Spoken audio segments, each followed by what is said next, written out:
Vamos a invitar al profesor Hernán Zamora, profesor investigador geógrafo de formación, egresado en la Universidad de La Habana, Cuba, doctor en sistemas de información espacial de la Universidad de Alcalá, España, doctorado en ciencias gerenciales en la Universidad Latinoamericana y del Caribe, ULAT, vicerrector de la Universidad Latinoamericana y del Caribe, profesor de globalización y tecnología, entre otras responsabilidades. Su tema, desinformación y redes sociales digitales, construcción de meta realidades.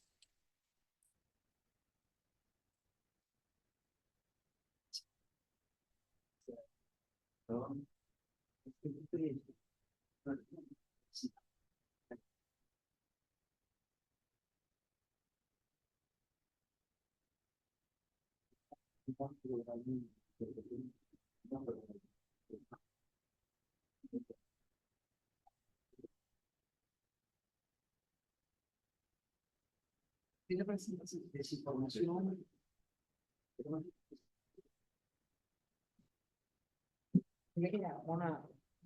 momento, vamos a... Sí.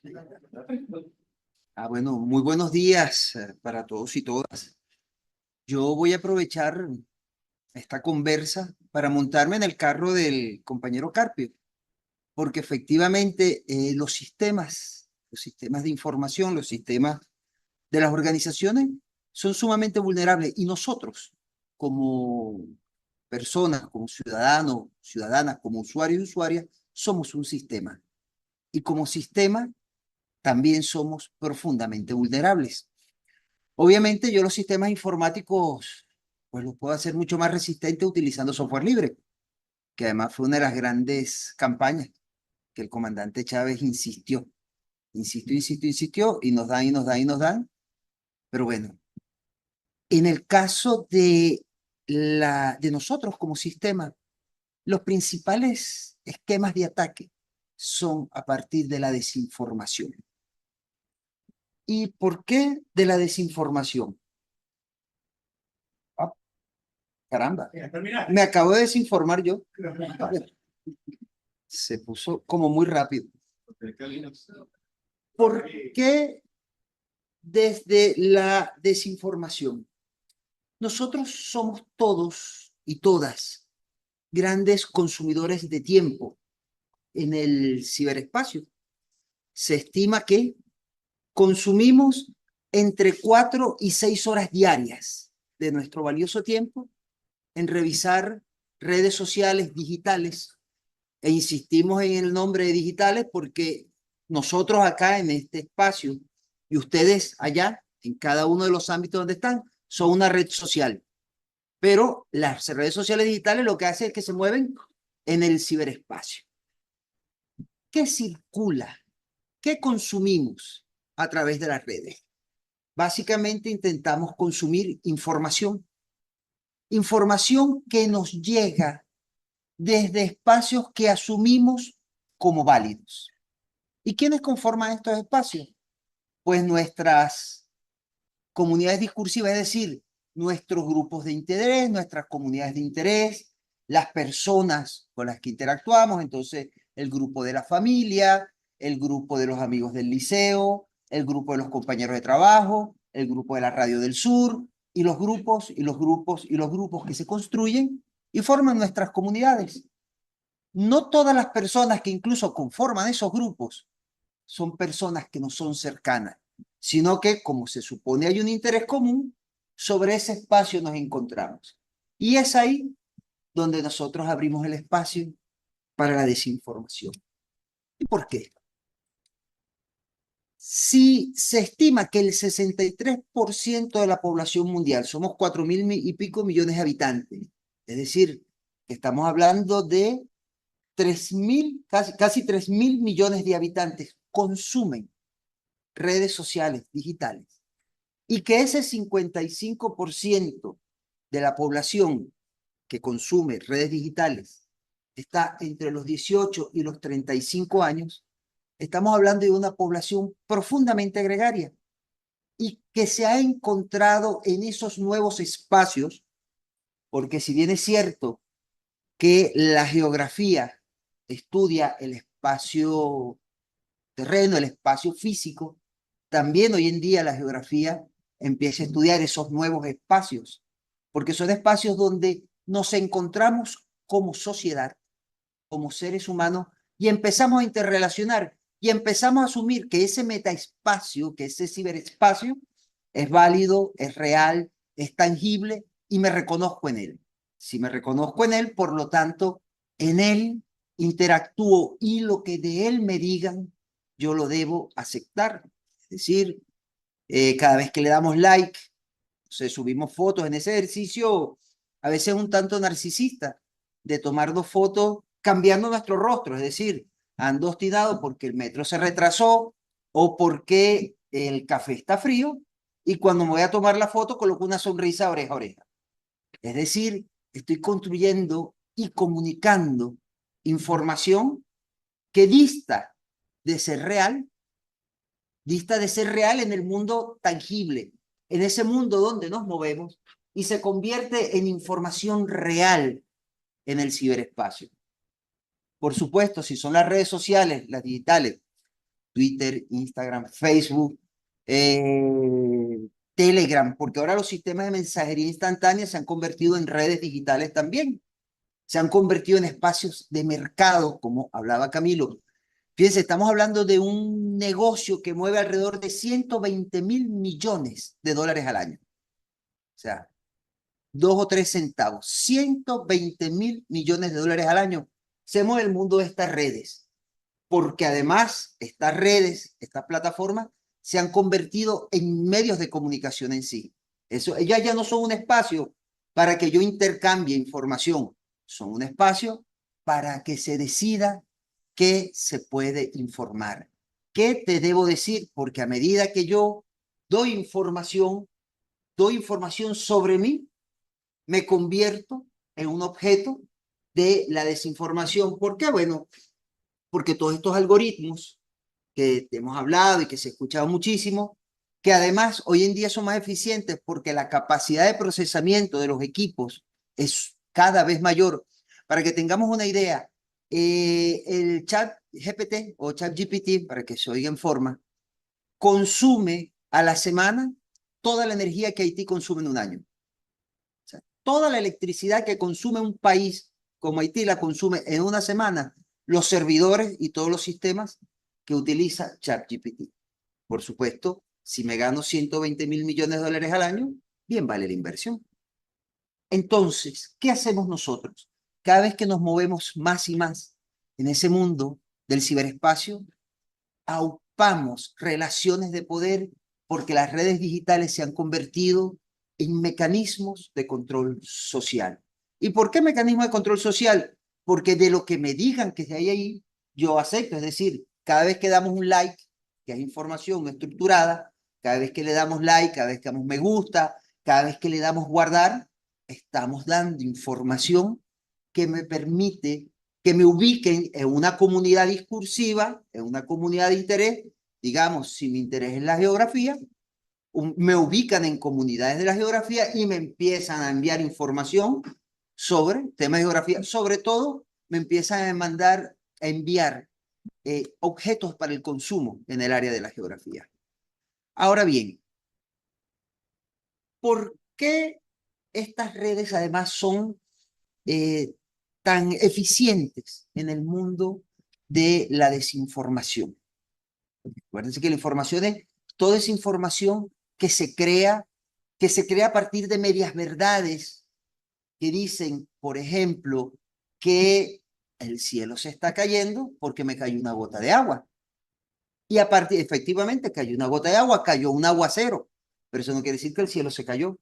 Yo construyo metáforas a partir de ese espacio, pero son eficientes por lo efímero y la necesidad de envío inmediato de la información.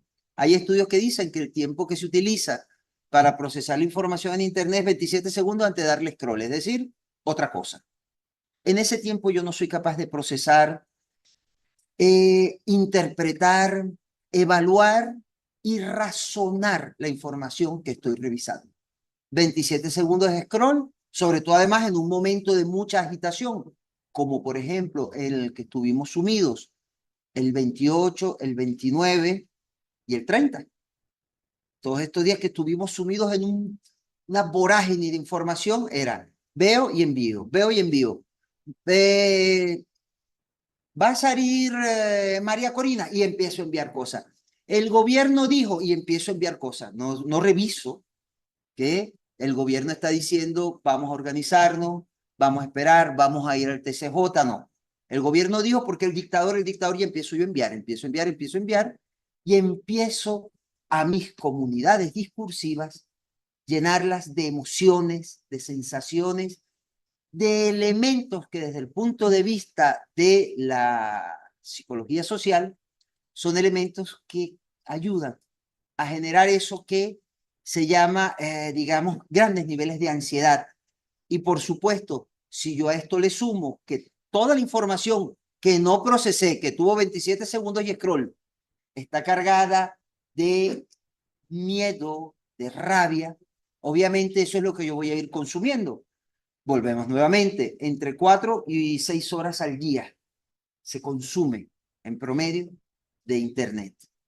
Entonces, como está todo eso dándose, yo empiezo a crear una realidad, empiezo a asumir que hay una realidad, que hay un espacio que existe acá en el teléfono, que por suerte lo dejé por allá. Acá, en este ciberespacio, esa realidad, esa metarealidad, que no es sino la construcción a partir de la realidad física, yo construyo una realidad en el mundo virtual, donde mis creencias, mis valores individuales y colectivos, los asumo que ahí están. Lo que hablábamos de esas comunidades de interés, de esas comunidades discursivas, ellas. Y ahí yo genero mi metarealidad y asumo que todo lo que se mueve ahí, porque yo tengo años diciendo que me gusta que me den like, que guardo la información, es decir, que busco aceptación social, en ese metaespacio, en esa metarealidad lo consigo. ¿Y cómo lo utilizo además? En tiempos de guerra. Y decimos en tiempos de guerra porque nosotros estamos, y a veces se nos olvida, y a veces parece que lo guardáramos en algún segmento del disco duro, ese que llamamos cerebro, como muy escondido, que nosotros estamos sometidos a una guerra multimodal, de quinta generación, una guerra cibernética. Es decir, nosotros somos un país asediado y en guerra. Nosotros no estamos en vacaciones permanentes, no tenemos un funcionamiento económico regular, porque ciertamente el bloqueo existe, a pesar de que estemos empeñados en creer que no, y se nos olvida, porque desde esas metarealidades empiezan a decir y a construir discursos que asumimos como válidos.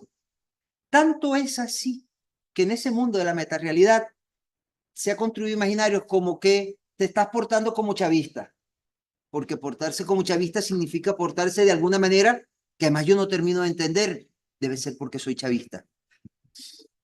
Te estás portando, no, porque es que ahora eso se llenó de chavistas, e incluso utilizamos las metáforas con las que los que nos adversan, nos califican. Y entonces nosotros nos decimos, es que eres un enchufado. Y yo pregunto, en esa metarealidad un enchufado es aquel que consiguió trabajo en un ente del Estado. Y uno se pregunta, tener que trabajar 10 horas diarias, de lunes a sábado, como mínimo. Porque bueno, porque hay un montón de trabajo, porque no tenemos suficientes colaboradores. Eso es ser enchufado, porque además nuestros sueldos y salarios pues son más o menos los mismos que el resto de la población. Pero ahí hay un imaginario, entonces los chavistas se portan de unas maneras que yo no sé cuáles son, porque además son profundamente despectivas, y en esa metarealidad que ya yo asumí, es decir, mi comunidad de WhatsApp, o mi comunidad de Telegram, o mi comunidad de Instagram. Nosotros hemos hecho el ejercicio con Twitter y entramos a través de VPNs, es decir, de redes privadas. Y cuando yo entro a través de esa red, me empieza a llegar un montón de información. Si entro vía Colombia, un montón de información asumiendo que es que yo estoy en Colombia.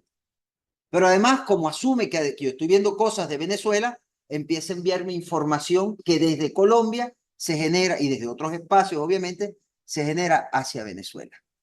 Es decir, como se decía Carpio, que ningún sistema es seguro. El único sistema seguro es no conectarse a la red. Si usted está desconectado a la red y no tiene periférico de acceso, es decir, pendrive, disco duro, o cualquier, ¿cómo es? Disco duros externos, o cualquier cosa, su máquina es segura. Pero obviamente, poca cosa podrá hacer con ella. Entonces, ese espacio de metarealidad se construye con los sistemas de inteligencia artificial que generan noticias falsas y dicen, por ejemplo, ahí salió, mañana van a pagar un bono extraordinario de no sé cuántos dineros por patria, y salía con el logo y todo eso, y entonces uno dice, ¿qué va a pasar esto? Entonces entramos en patria. Resulta que no hay nada. Ah, con eso estoy generando expectativa, pero además desconfianza. Y esta gente que tan simple como eso, y bueno, todos buscamos en patria, pero además dicen, por ejemplo, mañana cae el gobierno porque la gente está en las calles y están quemando el país. Y me escriben desde afuera los amigos. Mira, ¿qué pasa en Caracas? Pues nada, que yo voy aquí caminando por la calle y hay un atasco porque no está lloviendo. Pero esas metarealidades se empiezan a construir con esto que generan los sistemas de noticias falsas.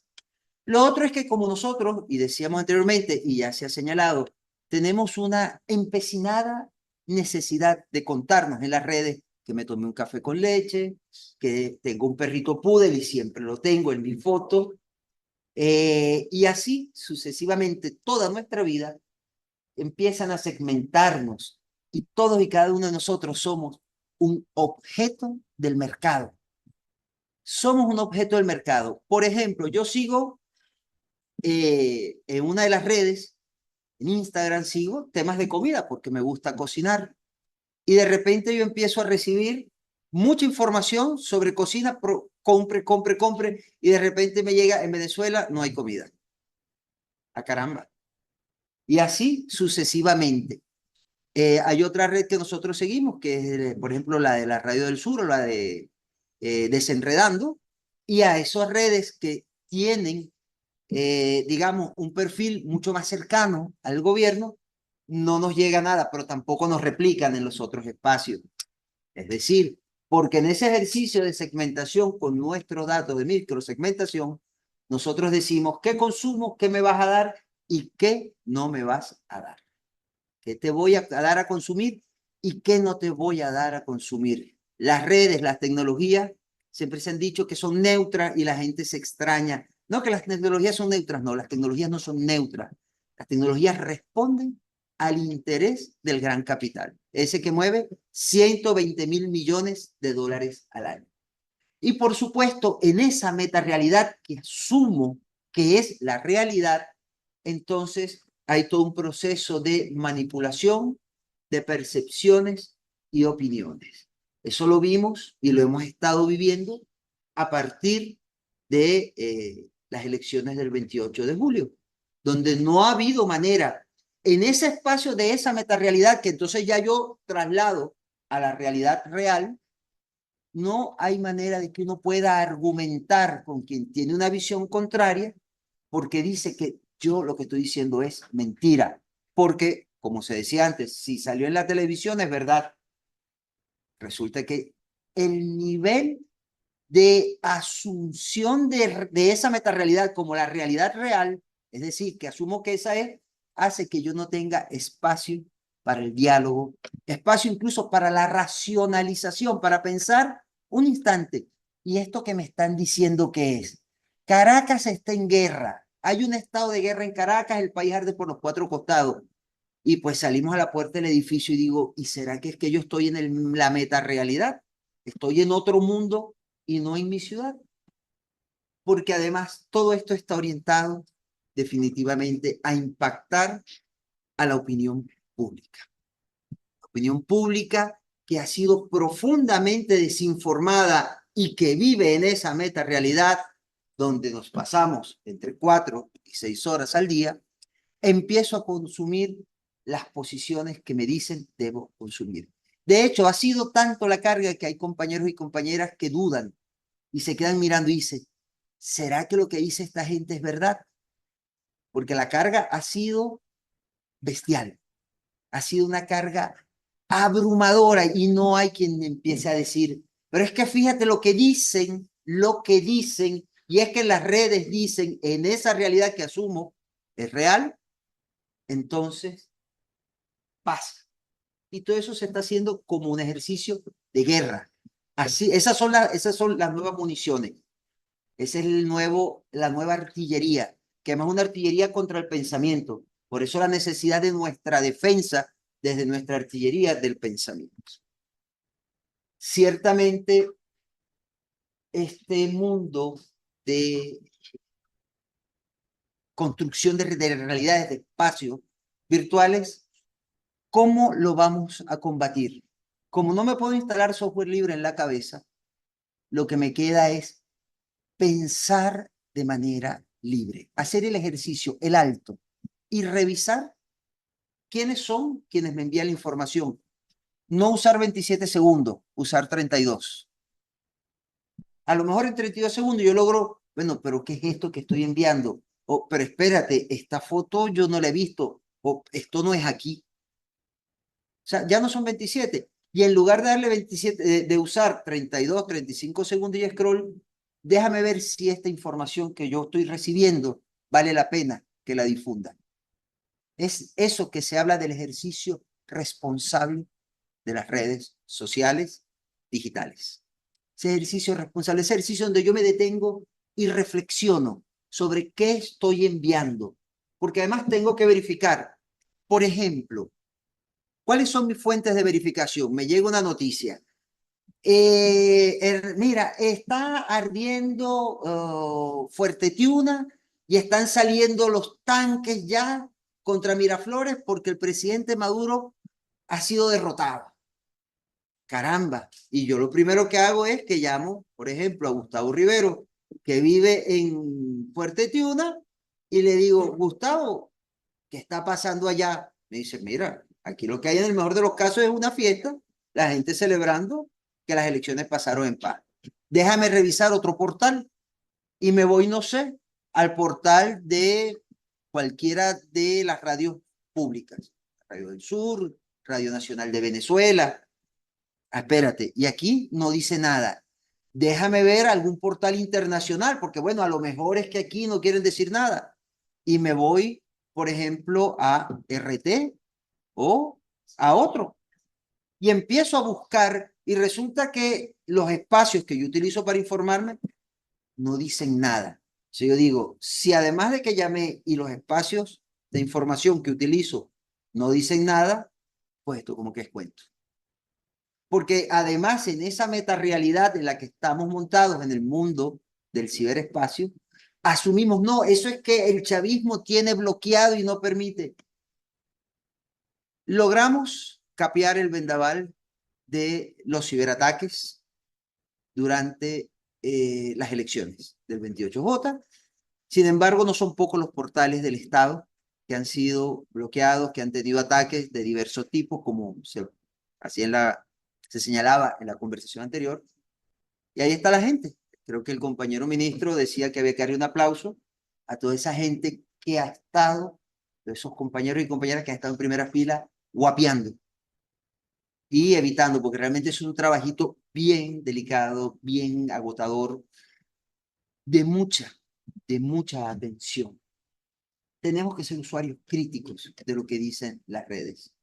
Pero además, ser usuarios críticos de lo que dicen las redes no quiere decir que no las usemos, sino sencillamente hacer ese ejercicio de más de 27 segundos, hacer ese ejercicio de reflexión, entender que esa realidad, que ese espacio que existe en el ciberespacio es un espacio que no tiene que ver, que es distinto al que estoy parado.